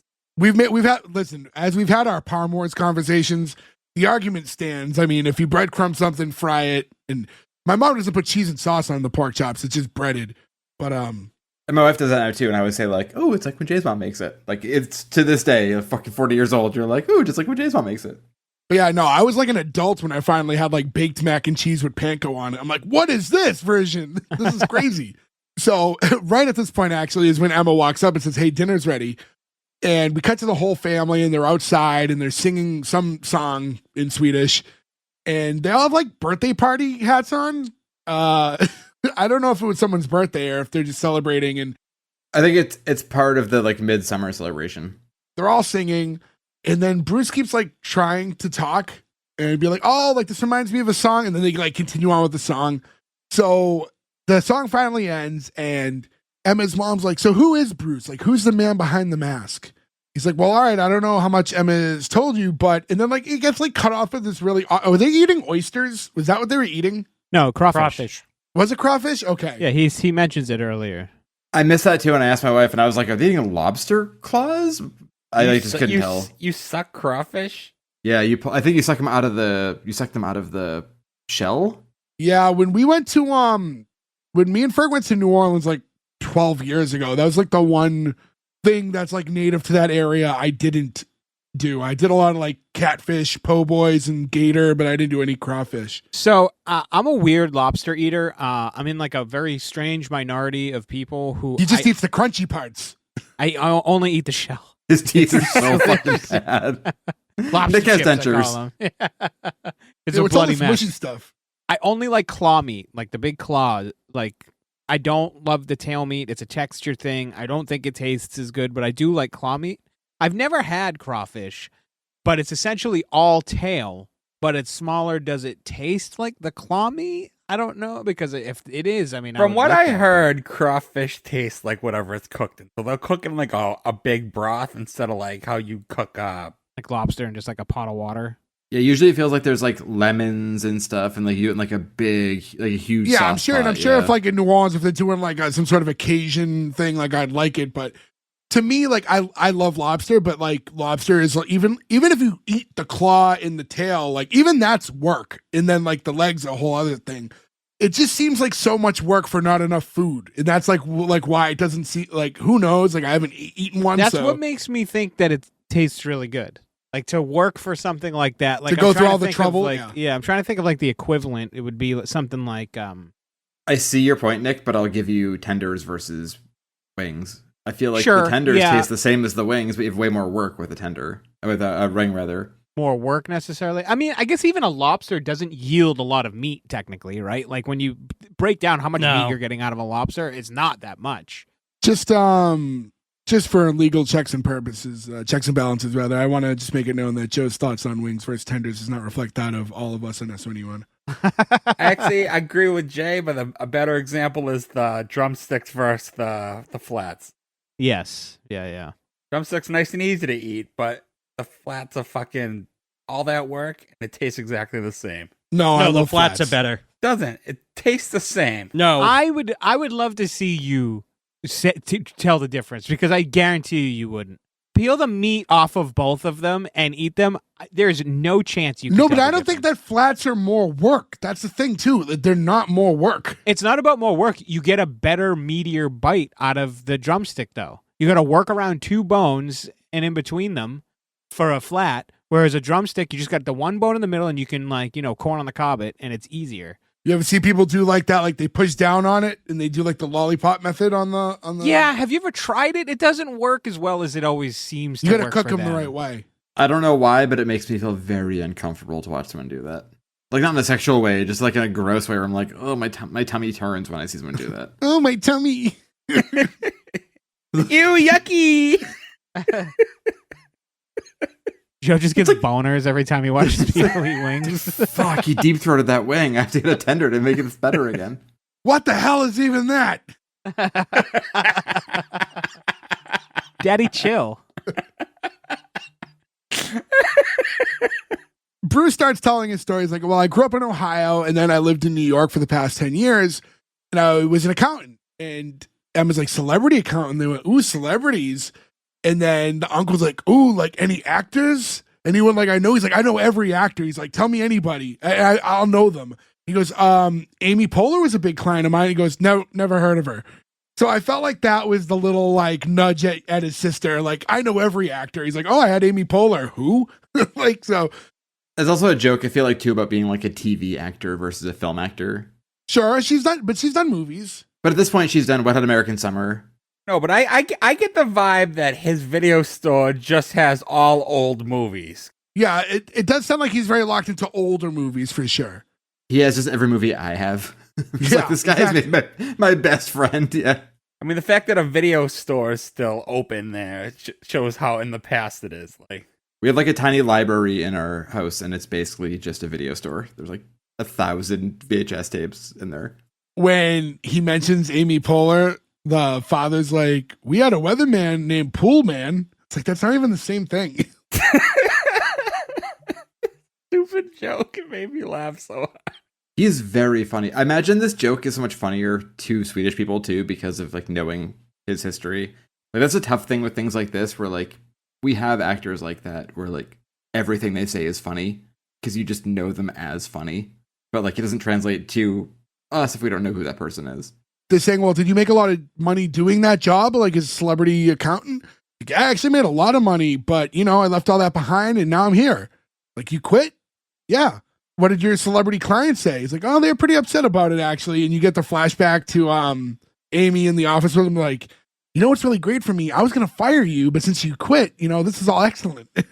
And flashes forward again. And again, this is what we talk about too, where like we found out Amy Poehler is playing herself. Yeah. This is when like it all clicks, because at first you go, oh, Amy Poehler's in it, because obviously it's her Because brother. she's funny and she could just be a character. Doing a solid for her brother's show and stuff too. And then like later you find out, yeah, she's playing herself. Like at this point, he's saying, yeah, now I'm just here with Emma and I've just, you know, kind of moved on from all that. Like, well, what are you going to do? He's like, well, I'm going to just spend as much time possible with your daughter. Like, yeah, but like, what about like work? Like, oh, I think I'm going to like take a year off and just find myself. I'll say this, like for these parents, and you're setting a first example, like I wouldn't, even if your plan was to wait a year before you start working, even if you had a lot of money saved up, don't tell them you're not planning to work I for a agree year. with the parents at this part. Because at this point, like you're giving them reason to go, oh, okay. Because even if you have like $100,000 saved up, and you're like, I'm not going to work for a year. Like, let them be comfortable in that you're letting them know, like, well, you know, I was very fortunate. I've been able to save a lot of money, and it's just I'm gonna make sure that like we're taken care of, and it gives me time to find the right job because I have a nice little nest egg. Or just say accounting work. He's an accountant. Yeah, or like, I'll do some accounting. That's all you had to say is like, All he has to say is like, oh, the great thing about being an accountant is numbers are universal. Like, doesn't matter that I don't know the language. You know, I speak numbers. End of the day, this guy is too honest throughout the whole episode. Even like it's like goes back to the dating part. He didn't have to tell them all that. He doesn't have to tell them all this. But he's a nice guy. I mean, like he's a very genuinely nice guy. Naive. But yeah, when he says like he's trying to find himself, the mother's like, find yourself? Are you lost? You left a big shot job, a big career. You made all this money and you had celebrity clients, and now you just moved to Sweden to live with our daughter. You have no friends. You don't speak the language. You don't have a job. What did they say the daughter's job? I know it's mentioned at the airport, but I don't remember if they Something say what it is. at the bank. At a bank. Something at a bank. yeah, a banking job of some sort. Yeah, some sort of finance job. Gordo, were you in a cold sweat at this part of the episode? No, I wasn't.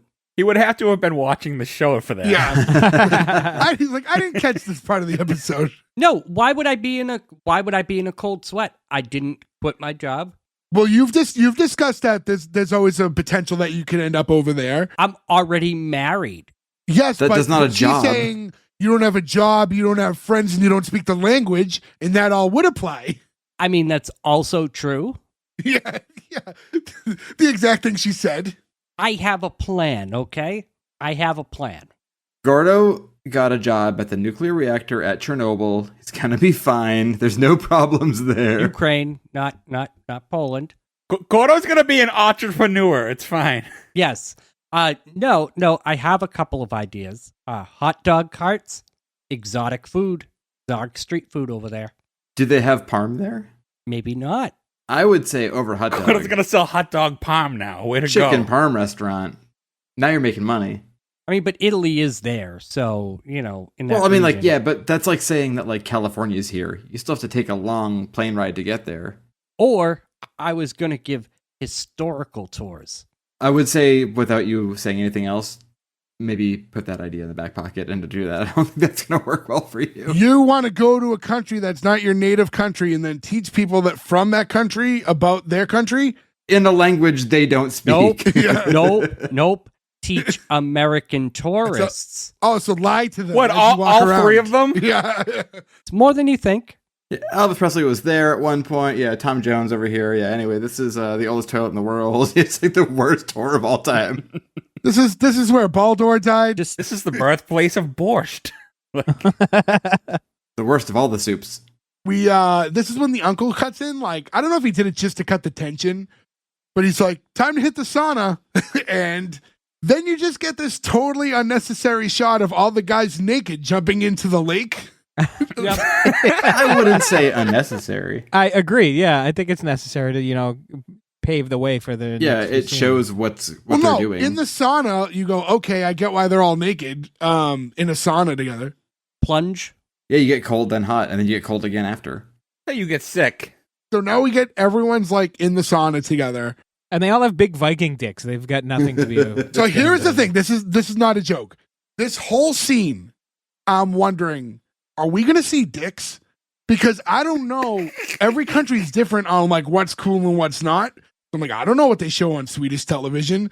So they're all naked, but they're all positioned so you don't see their dicks at first. And I'm just ready for like that one comedic scene where they all stand up and like everyone's fucking dinky's gonna be out. See, I thought that was coming when he tells them you can sit in the lower level if you're too hot. And this is gonna be like his head with like a dick right next to it. Yeah. Yeah. Which is basically the scene from Dewey Cox, right? Where he's on the phone for like 3 minutes with just a dick next to his face, which is super funny. I don't know. I always say a dick is always funny to me. I don't know if you guys feel differently, but I think when they pull that out in a scene, I always laugh. Anytime people see mine, they always laugh. So yeah.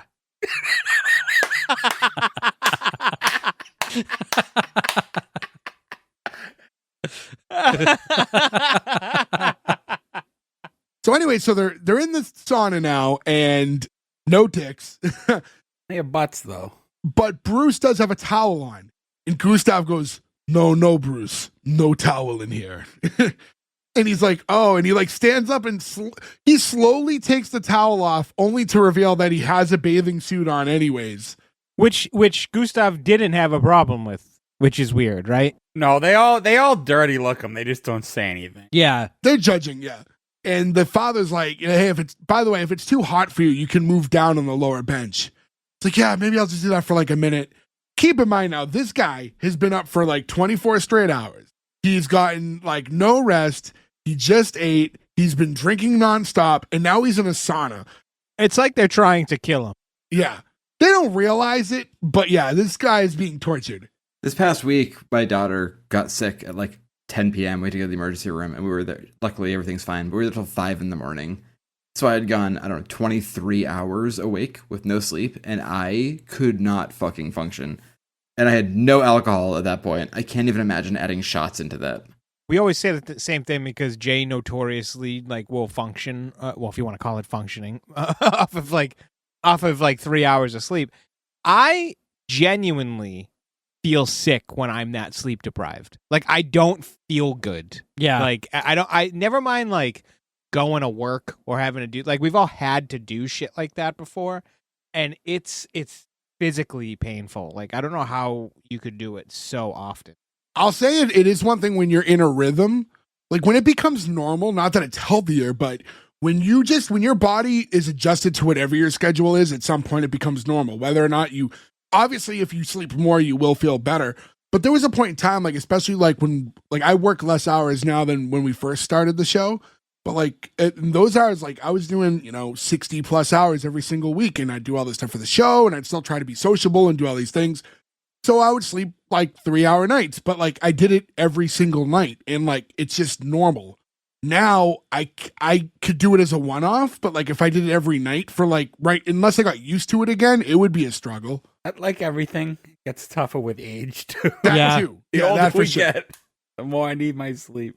Right here we cut back to the house and we see Emma and her mom talking. The mom she has her reservations with this whole thing. This scene completely in Swedish with no one to bounce off of. So Ferg, I am curious. Yeah, I can't even guess. I don't know. I thought that the mother was saying to the daughter that he's a loser and that she should leave him. You could tell it's negative. You can read the body language, but I don't know what she was saying. So kind of not in a way. We definitely can vibe at this point, like through even what we've heard her say that like, yeah, she has her reservations. So she just like starts off by saying like, it's just a lot for someone to just uproot their life and move all the way across the world, halfway across the world for someone, and with no job, like you just don't do that. And she's like, but things are different with Bruce.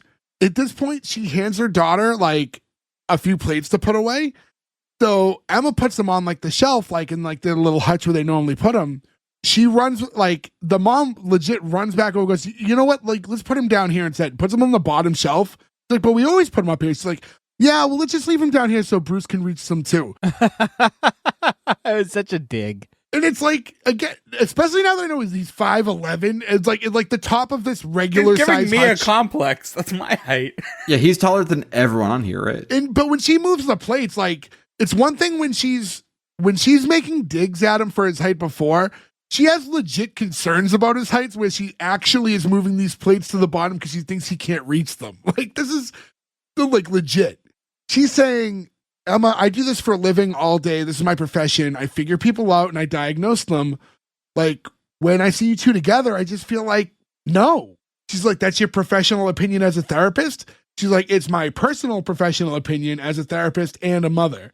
She goes, Mom, everything's going to work out. He's different and I'm different when I'm with him. I love Bruce. That is the scene for those of you who only experienced it in Sweden. Yeah, I think it's Swedish. Swedish, yeah. A good scene if you understand what they're saying, but probably was a little confusing otherwise, yeah. It was. And I thought, like, people are wondering, like, why did they watch a version with no subtitles? That's the version that was on our drive. Yep. So I assumed this was an artistic take. Me too. That they were doing it to make you feel like him being the fish out of water, not understanding. Which is a good take, I think, yeah. To peel back, yeah. So we had this conversation in our group chat. And I think like the one thing that makes that not the case is the fact that this was legitimately aired in Sweden, which there's a chance that you could not know that because it did have a run on NBC at the same time. So if you didn't know that this was like a legitimate Swedish program first, then yeah, that could definitely be perceived that way. Until you get to a scene where there's no English-speaking person to bounce off of. I feel like I really missed out on these tall, short guy jokes. Yeah, there was a bunch of them. I just thought she disapproved of him because he's got nothing going for him because he's a piece of shit.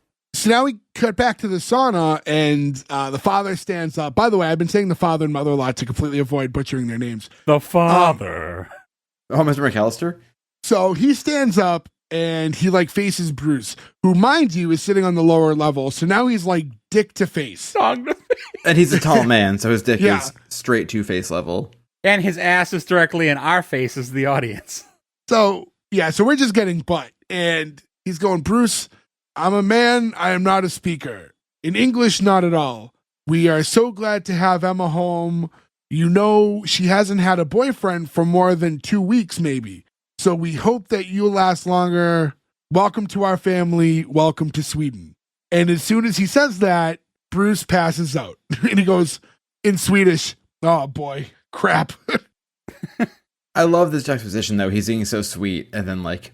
Because this is what he's been working to say this whole time, right? When he sat on the couch, he basically wanted to say this.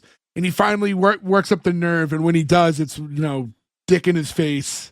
Because as a parent, you have to... Like, the mom is different, but for him as a parent, he's like, well, obviously this person came across the world To be with my daughter. Yeah. Like, so it's a very different position It for would him. normally be the other way around. Like, daddy's little girl, you're not good enough for my daughter.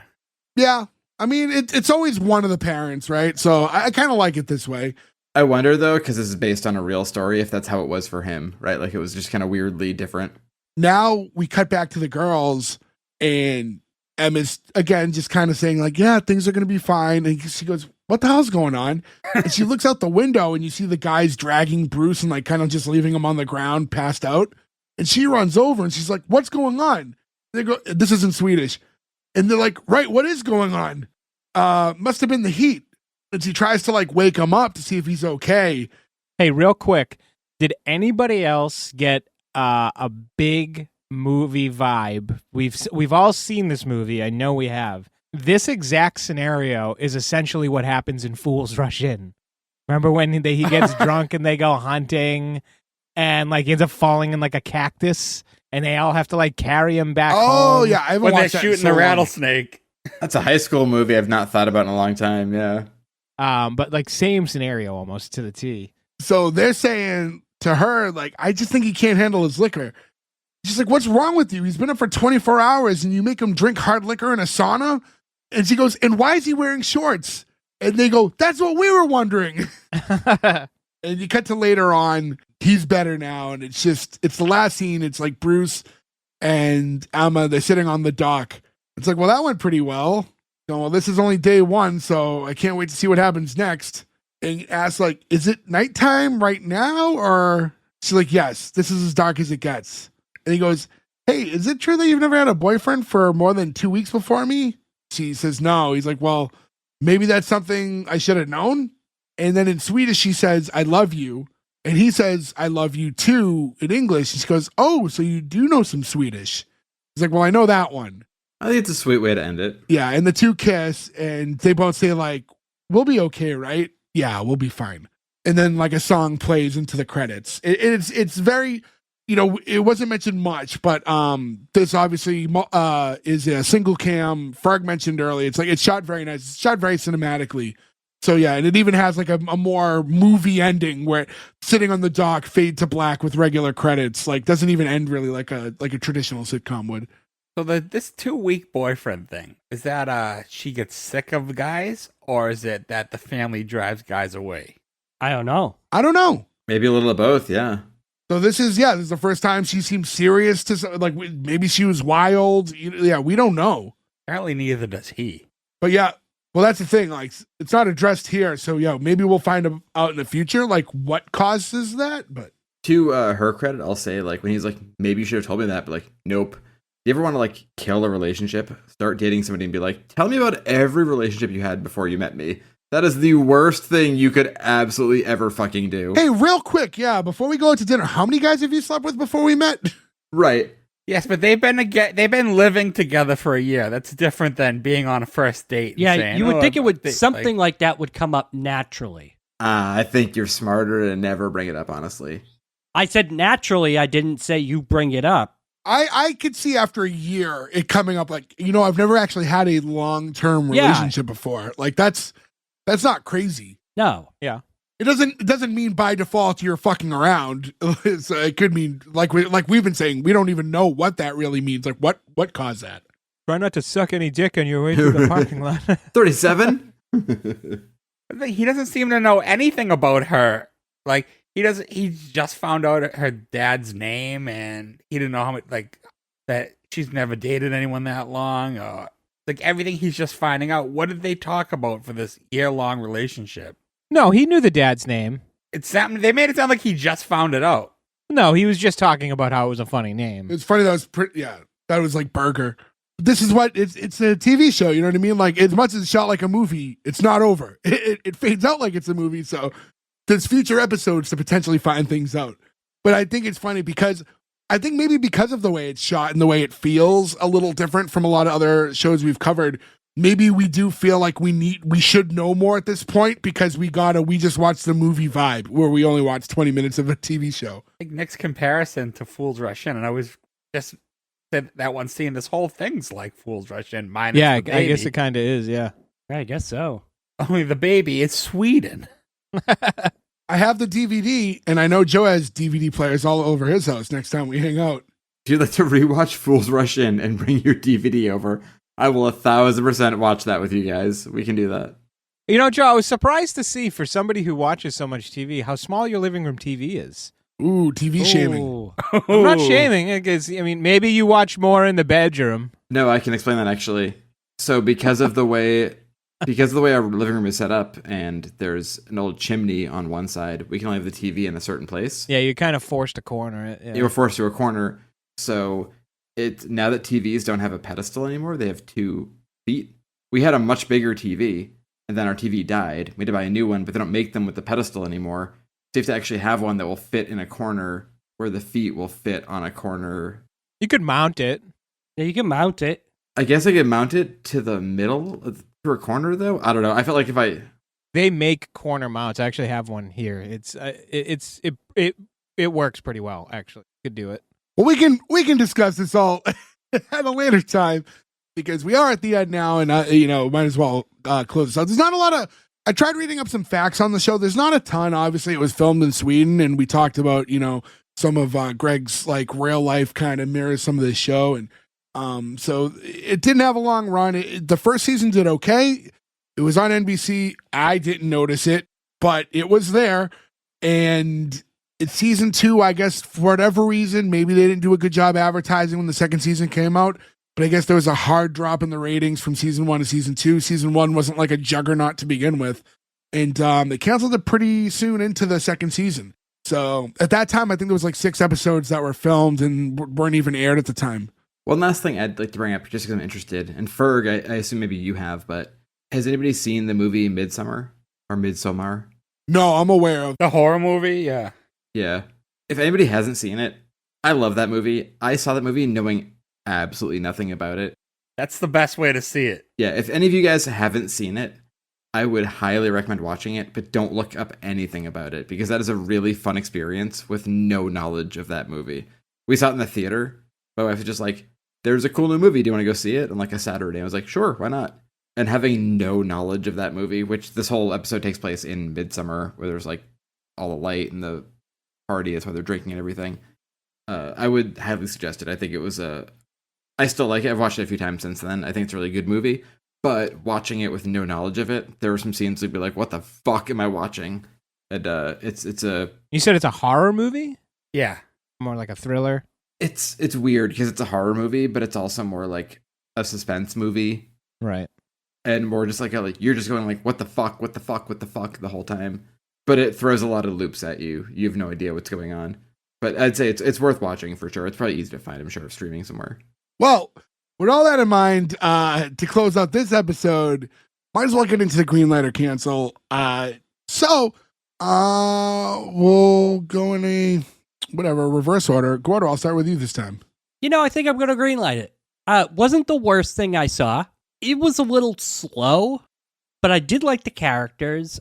And I think the story naturally you kind of want to know what happens in episode 2. And there's a small enough cast that the zaniness didn't bother me of Bruce and the uncle. And I kind of want to see the shenanigans that they kind of get into in Sweden. So, not my first choice, but, it was okay. Green light. Nick. I liked this episode, and I enjoyed the story. I enjoyed the characters. But I'm going to cancel this show because it has, from the perspective of what we're supposed to be doing here at the green light and cancel, I feel like this show has built-in failure because the premise of the show is welcome to Sweden. Everything's funny and weird because he's new to Sweden. The second that part of the story becomes old, right, where he gets acclimated, which in theory doesn't take very long, the point of the show is gone. It doesn't exist anymore. It's just a sitcom where some people have accents and one guy doesn't. And I don't see it having the legs to continue in that aspect of it because it's the point of the show has been erased. And I don't like how they built it around that. I feel like they should have been able to see that was potentially a problem. And I don't know why it got canceled or anything like that, but I can imagine maybe that's why, or part of it anyway. So it's like, it's not a hard cancel or anything because like I said, it was enjoyable, but just from that perspective and saying, hey, does this have the legs to go? Do you want to green light this? No, I don't think it does. And because of that, I'm going to cancel it. Berg. Much like Nick, I'm also going to cancel it. Basically because I didn't like Greg. I'm sorry, I didn't like Bruce. I'm sure Greg's a good guy in real life. I didn't like that character. I thought he was stuck up. I thought he was a little too honest. Off-putting to me. I like the rest of the family. Give me a sitcom just about them. What Nick brought up was, that was eye-opening. Because how did this run in Sweden? It's a Swedish show where most of the plot is, look how weird Sweden is. Like, That's true, yeah. and it's a Swedish sitcom. But in the end, I didn't enjoy it that much. It had funny parts that made me laugh. But the show as a whole, I just have no urge to watch any more of it. So it's cancel for me. Joe. I really like this to sort of maybe play like devil's advocate to Nick. I think to that would be like, he goes to the store or a bar or the gas station or the convenience store, right? Like I totally get your point, but I can see where they can write more of his experiences being weird because we've only seen them at one location. And I don't love shows that are location based every episode, right? Like I think The Office is like the gold standard, right? It's always pretty much in one place. But there's enough, I think, of fish out of water for this to be funny going forward if he does different stuff and like continually see him adapt to it and then like fuck that up. But I watched it when it came out. I thought it was pretty funny when it happened. But we did lose track of it, right? So I'm gonna say it's a soft green light. I'm probably gonna rewatch more of it now, but I feel like it probably says something if it didn't pull me in right away. But I did like it enough. I laughed enough at it. I think it's a pretty good show. It's a green light. Well, that puts me in a tiebreaker situation, and I'm going to be completely honest. I did not think that would be the case. I thought that this was going to be a 5 for 5 show. I am giving it the green light. I thought this was very enjoyable. I liked it. I thought that Greg Polar was pretty funny in it. Yeah, to go back to like what Nick and Ferg both said, I don't necessarily agree. I think like what Joe said, there's any little thing could put you in a new situation that you're not used to. And stuff like that changes I think there's just so many different little situations that can be a whole episode, that we kind of talked about that a couple of weeks ago too with Corner Gas, like just this idea that like any little thing you can make a whole episode of. So I think there's plenty of room to stretch out story without it becoming redundant. And to like what Ferg said, I don't think that this was really advertised as a look how weird Sweden is. I think it's more just a clash of the cultures. So if you're watching it in Sweden, it just might hit you different. Like, oh, look how this American can't adapt to our culture. So it's like, it just depends what angle you're watching it from. So I don't think it would really be perceived that way there. But yeah, no, either way, I enjoyed it. I thought it was a fun enough episode. I would definitely watch more of it, and I might. So with that being said, congratulations to Welcome to Sweden. You do get the green light, narrowly with only 3 out of 5, but congratulations again. I want to thank everybody for listening. Again, go to S1E1pod.com.